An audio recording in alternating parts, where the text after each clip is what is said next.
All right, the gorilla. What's the latest? Charges could occur. Could be in this case of the gorilla. They're targeting the parents right now. Police are saying they are investigating, which I think the media is taking that and running with it. And I guess you could say if police are investigating, there could be charges.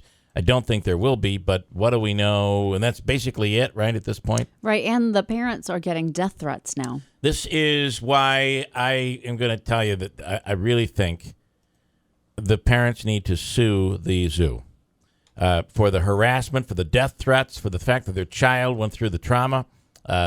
There's no way that kid should have been able to get into that enclosure. There's no way. And I understand, everybody's ripping on the parents, and maybe it is correct. We don't know what really happened. But at the end of the day, what we do know for sure is there's no way a child should have been able to easily slip into that enclosure. That's the only thing we really know. And we know that the gorilla was shot.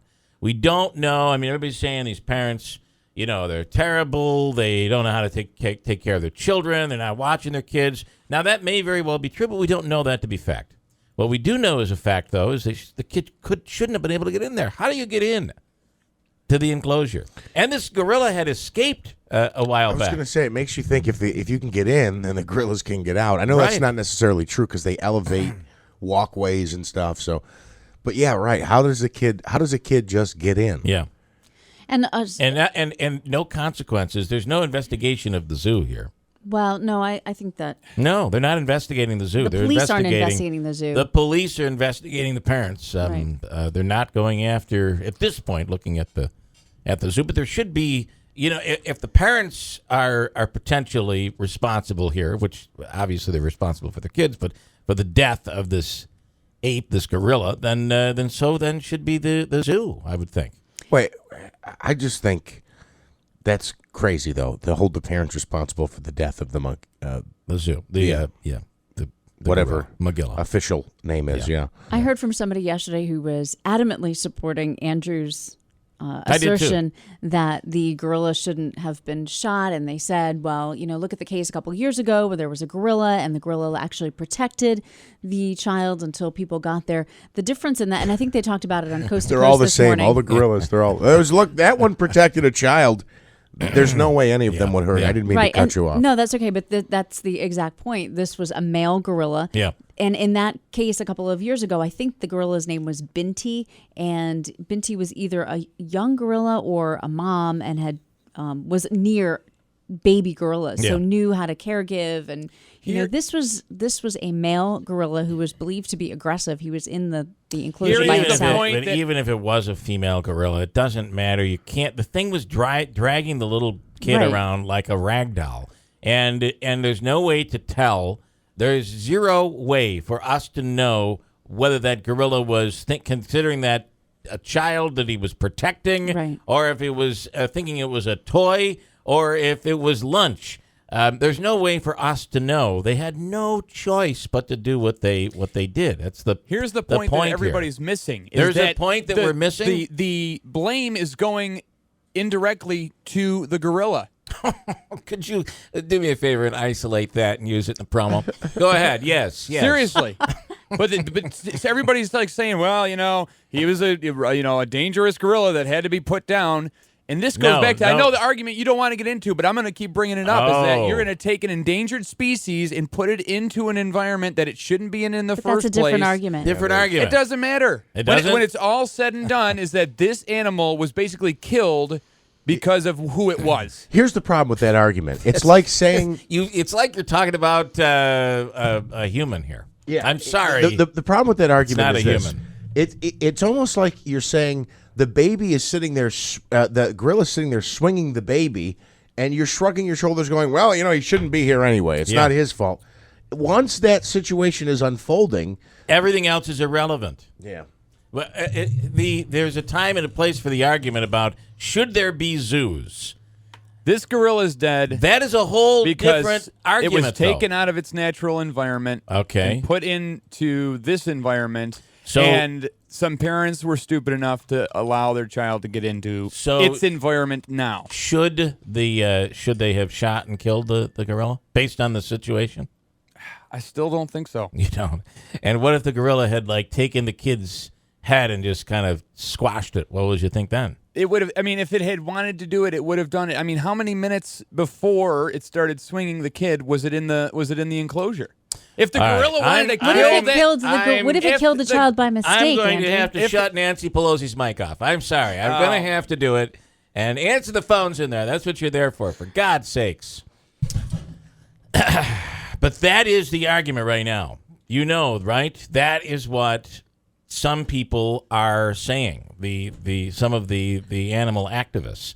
And and while it's true, I guess you could argue over whether or not this gorilla should ever been put into captivity. Probably, if it's an endangered species, it wouldn't even be alive today if it wasn't in captivity. I mean, the idea is that we're trying to bring back this species. And yes, Andrew, I will also say, though, that you're in it does have, the zoo should have responsibility for not properly protecting the gorilla as well. The zoo does. Plain and simple. I'm not disagreeing with that. If the parents sue, they'll win. I do believe that they have a case. They got to show damages and that sort of thing. I do believe, because if you slip on a wet pavement, people can sue over that. Based on that, the fact that this kid could crawl into that, I would think that the parents have some sort of an action to take here, and we'll see what happens. Wayne, good morning. You're on the radio. Yeah, anybody manning the phones? No, because Nancy Pelosi in there. I is refuse. arguing. I'm boycotting. Whatever, fourth wheel.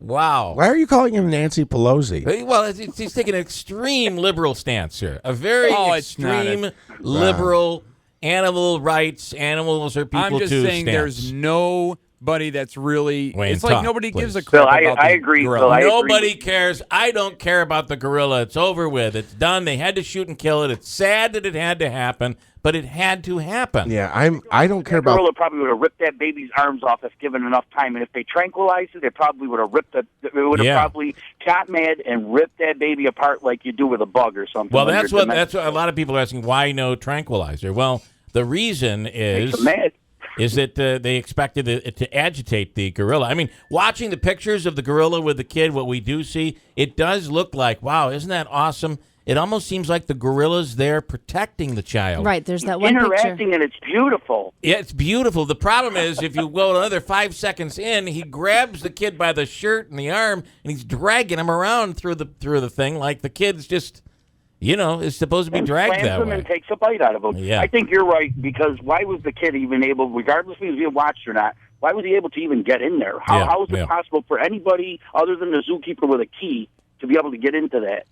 Well, listen, don't get me wrong. I think the parents, how in the world do you allow your kid to get to not be however, Wayne, I mean, you have kids. No matter how great of a parent you are, there is that moment where you turn around, your kid's gone, and you're like, what the hell happened? Or they're up on top of the counter. When you look at them 1 minute, they're down on the floor. Next minute, they're on the counter. That's exactly it. So I think that you, unless you're carrying your kid around on a leash, you just don't. You're not going to be able to handle that child and they every do that single at the state second. fair. I've seen kids on I did too. There's a dog in one hand and the kid in the leash in the other. Did it not come out, Hey, though, Wayne, thank you, man. that this kid was telling his mommy, I want to go see the gorilla. I want to go see the gorilla. It I did want come to go out. see We the gorilla. talked about that yesterday. If the kid's adamant about going into the thing to see the gorilla, keep an eye on it. My only point is, though, just admit, despite anyone's stupidity, the zoo had no choice but to shoot and kill the gorilla. I will say human life over animal life. Okay, well, 100% nice. any of the time. Okay, that's good. That's different. But I think that we're with you. There's I'm with a you. total. I got a break. Yeah, that Andrew ends with a blah. You know that he's very frustrated. Call him up and chat with him. 736-0186. Calm him down. Christine has news coming up on WIBX.